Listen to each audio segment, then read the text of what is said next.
रहीम खान एक अरबी और उर्दू सिखाने वाला उस्ताद था। उस दौर में मेरी हालत भूखे मरने की थी। मेरे प्यारे दादा जान, जो मेरे आखिरी रिश्तेदार थे, जो हाल ही में अल्लाह को प्यारे हो गए, उनके जाने के बाद मेरी हालत बद से बदतर होने लगी। किसी किसी दिन तो ऐसा हो जाता कि एक साथ 3 वक्त भूखा रहना पड़ता और मेरी गुजर बसर दूसरों के रहमो करम पर थी। मैं अपने दादा जान के कमरे में कुछ चीज़ ढूंढ रहा था कि जिसे बेचकर मुझे कुछ पैसे मिल जाए, जिससे मेरा गुजारा हो जाए। पर उस वक्त मेरे हाथ एक ऐसी किताब लगी जिसने मेरी किस्मत ही बदल दी। वो किताब फ़ारसी में थी और मेरे प्यारे दादा जान ने अरबी और उर्दू के साथ साथ मुझे फ़ारसी भी सिखाई थी। उस किताब के पहले पन्ने पर मेरे दादा जान का नाम लिखा हुआ था और पन्ना पलटते ही जिसमें पहला लफ्ज़ था वो हमजाद था। हर इंसान का एक अपना हमजाद होता है, वो हमजाद जो उसके साथ पैदा होता है। हमजाद एक बहुत ही ताकतवर चीज़ होती है जो अपनी ताकत से नामुमकिन चीज़ मुमकिन कर सकता है। अगर किसी ने अपने हमजाद को अपना मुरीद बना लिया तो वो गुलाम की तरह उसका हर हुक्म अच्छी तरह से निभाएगा। वो तुम्हें दौलत, शोहरत और दुनिया के हर ऐशो आराम एक पल भर में आपके हाथ में लाकर रख देगा। एक पल पढ़ते पढ़ते मैं उछल पड़ा कि हमजाद को कब्जे में किया जा सकता है और तमाम ख्वाहिशें पूरी की जा सकती हैं। मैं ऐसी ही किसी तलाश में था जो मुझे अपनी गुर्बत से बाहर निकाले, लेकिन हमजाद को पाने के लिए एक मुश्किल काम करना था। मैंने अपने एक दोस्त से पैसे उधार मांगे, जिससे मैंने 21 दिन का राशन भर दिया। उस अमल के दौरान में मैं एकदम सादा खाना ही खा सकता था। यह अमल 21 रातों का था।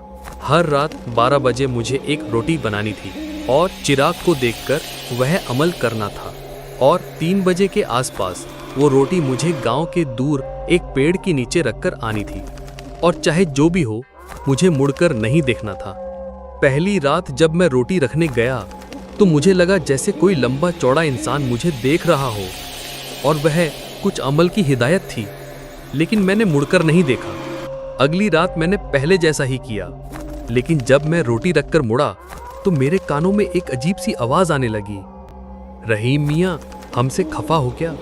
हमारी तरफ एक बार देखो तो सही। यह आवाज मेरे दादा की थी, जिनका पहले इंतकाल हो चुका था, इसलिए मैंने पीछे मुड़कर नहीं देखा। किताब में लिखा था कि हमजाद धोखा देता है, फरेब करता है, और अगर कोई इसके धोखे में फंस गया तो कभी भी हमजाद का मालिक नहीं बन पाएगा। इसलिए मैं चुपचाप अपने घर की ओर बढ़ गया। इसके बाद हर रात जब भी मैं रोटी रखने जाता तब मुझे अजीब अजीब आवाजें डराने लगती, परछाइयां दिखने लगती थीं। एक रोज तो मैंने एक औरत की चीखने की आवाज तक सुनी, पर मैं समझ चुका था ये सब बस एक फरेब है, धोखा है, छल है, मुझे फंसाने के लिए। आज अमल का तीसरा दिन था। मैं रोज की तरह चिराग को देखकर अमल कर रहा था। कमरे में बस इसी चिराग की रोशनी थी। अचानक मुझे जमीन पर मेरी परछाई के बगल में एक और परछाई दिखाई दी। ये परछाई बिल्कुल मेरी परछाई की तरह ही थी। हमारी तरफ नहीं देखोगे रहीम? देखो रहीम, हमारी तरफ देखो। वो बार बार मुझे अपनी तरफ देखने को कह रहा था, लेकिन मैं जानता था ये सब उस हमजाद का धोखा था। अगर मैं उसकी तरफ देखता तो वो हमेशा के लिए आज़ाद हो जाता, जो मैं हरगिज़ नहीं चाहता था, क्योंकि मुझे अपनी ज़िंदगी बदलनी थी।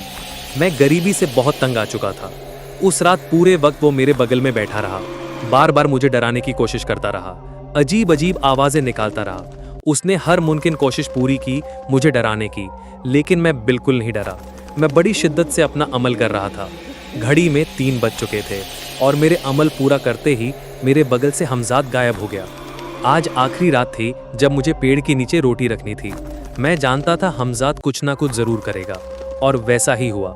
जब मैं रोटी रखकर वापस निकल रहा था तो मुझे एक जानी पहचानी आवाज़ सुनाई दी। मैं तुम्हारा ही हमजाद हूँ, तुम मुझे पाने के लिए ही तो ये अमल कर रहे हो। लो, मैं तुम्हारे सामने खड़ा हूँ, चाहो तो मुझे अपने साथ घर ले चलो। मैं हमजाद की बातों में आने ही वाला था, पर उस वक्त एक तेज़ हवा के झोंके के साथ उस हमजाद का साया टूट गया और मुझे होश आ गया। मैं समझ गया कि हमजाद फिर से मेरे साथ फरेब कर रहा है, और मैं बिना पीछे घूमे अपने घर आ गया। उस पूरी रात मुझे ऐसा लगा जैसे मुझे कोई घूर रहा है, पर मेरे कमरे में कोई था ही नहीं सिवाय उस चिराग के। अगली रात आई और ये अमल की आखिरी रात थी। मैंने रोज़ की तरह अमल पढ़ना शुरू किया। मेरे कमरे में ऐसा महसूस हो रहा था जैसे कोई तूफान आ रहा हो। अचानक तेज़ आंधी चलने लगी। कमरे का दरवाज़ा अपने आप खुल बंद हो रहा था। मैंने फिर भी अपने अमल से नज़र नहीं उठाई। एक वक्त ऐसा आया, मुझे ऐसा लगा कि मैं जहाँ बैठा हूँ वो ज़मीन नहीं, जलता हुआ कोयला है। मुझे आग की गर्मी महसूस हो रही थी, पर मैं जानता था कि ये सब बस धोखा है। उस हमजाद का जिस पर मैं काबू पाना चाहता था। वो 3 घंटे में श्राप की तरह थे। जैसे ही मैंने अमल पूरा किया, मेरा कमरा पहले जैसा हो गया। आज मुझे कोई रोटी नहीं पहुंचानी थी। मैं डरते डरते कमरे में सो गया। लगभग 1 घंटा बीता और मेरी अचानक आंख खुल गई। मेरे सामने कोई साया था। मुझे अंधेरे में उसका चेहरा ठीक से दिखाई नहीं दे रहा था। कौन हो भाई? और तभी उस चिराग की रोशनी उसके चेहरे पर पड़ी। मेरे सामने मेरी ही शक्ल का शख्स खड़ा था। आज रोटी नहीं भेजी आपने? मुझसे डरो मत, मैं तुम्हारा अपना हूं, जिसके लिए तुमने इतने दिन दुख झेले हैं। तुम्हें यह जानकर खुशी होगी कि तुम अपना अमल पूरा करने में कामयाब हो गए हो।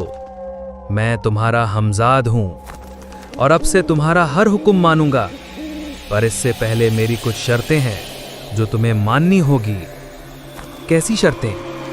तुम मुझे कभी भी नापाकी की हालत में नहीं बुलाओगे। अगर तुमने मुझे कभी नापाकी में बुलाया तो मैं नहीं आ पाऊंगा। हमजाद एक रूह होती है और रूह पाक होती है। इसके अलावा एक और सवाल है, मैं कितने समय तक तुम्हारा गुलाम रहूंगा, ये तुम्हें अभी बताना होगा। 100 बरस। 100 बरस के बाद मैं तुम्हें आजाद कर दूंगा। और रही बात नापाकी की, तो मैं इस बात का भी ध्यान रखूंगा।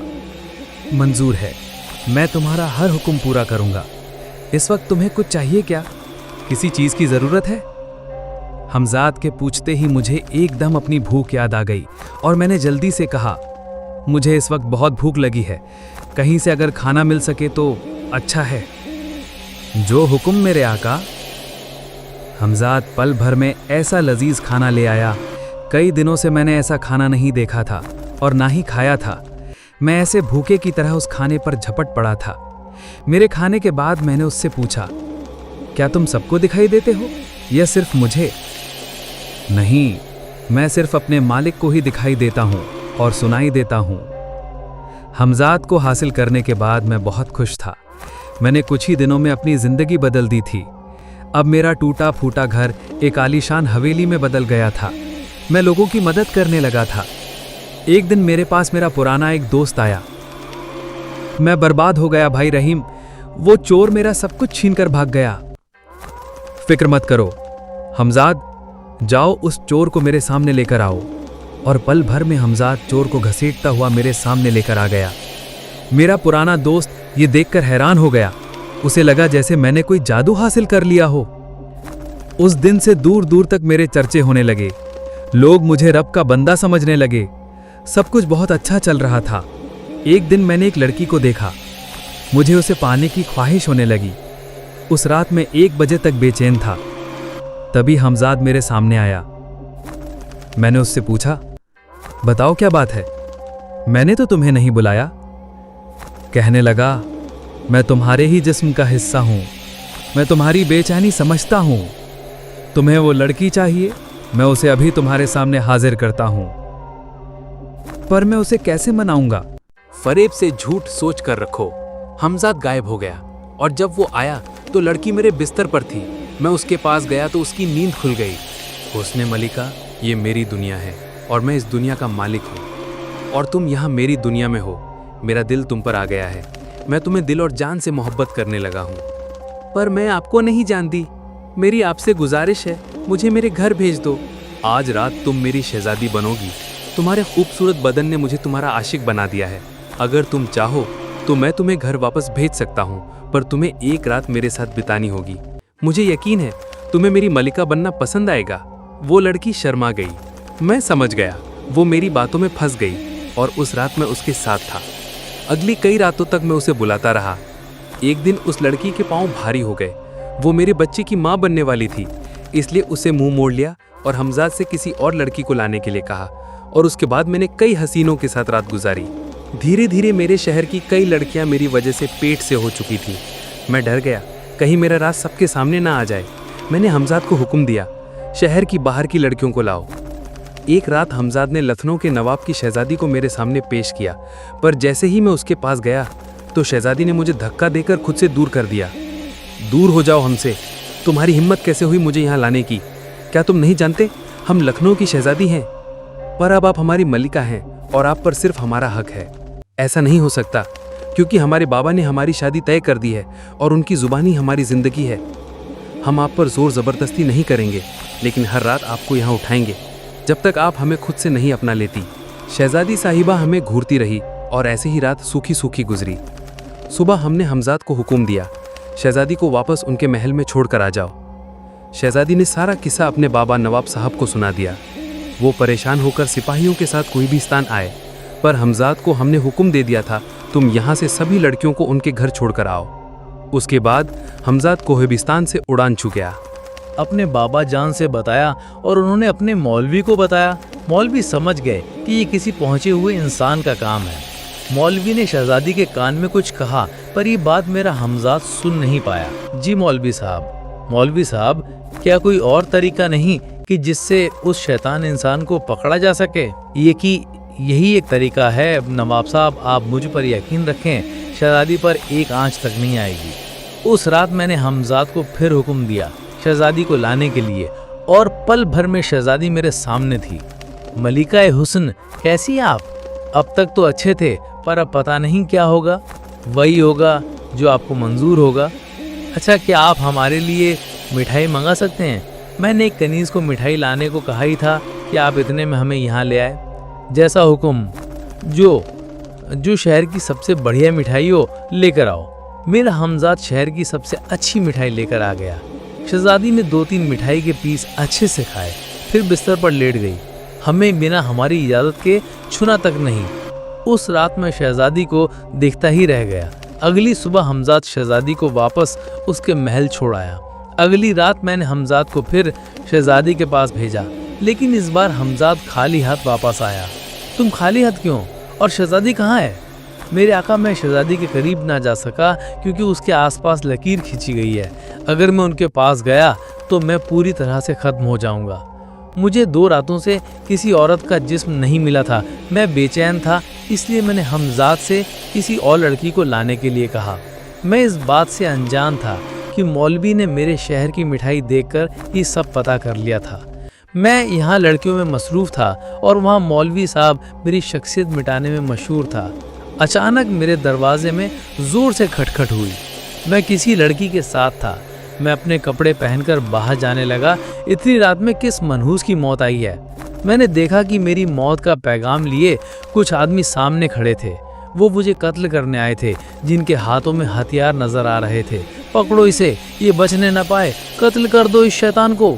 हमजाद, मेरे हमजाद, मुझे बचाओ। मैं अपने हमजाद पर आवाज़ लगा रहा था, पर वो मुझे देखने नहीं आया। मुझे ध्यान आया कि मैं उस वक्त नापाकी की हालत में था। मैं अपनी जान बचाकर दूसरे कमरे की ओर भागा। वहाँ एक पानी से भरा मटका था। उस मटके में इतना पानी था कि जिससे मेरा सर भीग सकता था। इतने में मैं दूसरा मटका उठाने ही वाला था कि एक आदमी ने आकर मेरी गर्दन पर चाकू मार दिया। हमजाद, तभी वो मौलवी मेरे सामने आया। नाबाकी, मैं तुम्हारा हमजाद तुम्हारे पास नहीं आएगा। अब तुम दोज़ख की आग में जलोगे। तुम अपने हमजाद का ऐसी गलत चीज़ों में याद करते थे। मैं हमजाद की शर्त कैसे भूल गया था। इस कहानी को आगे बढ़ाएंगे हम अगले पार्ट में।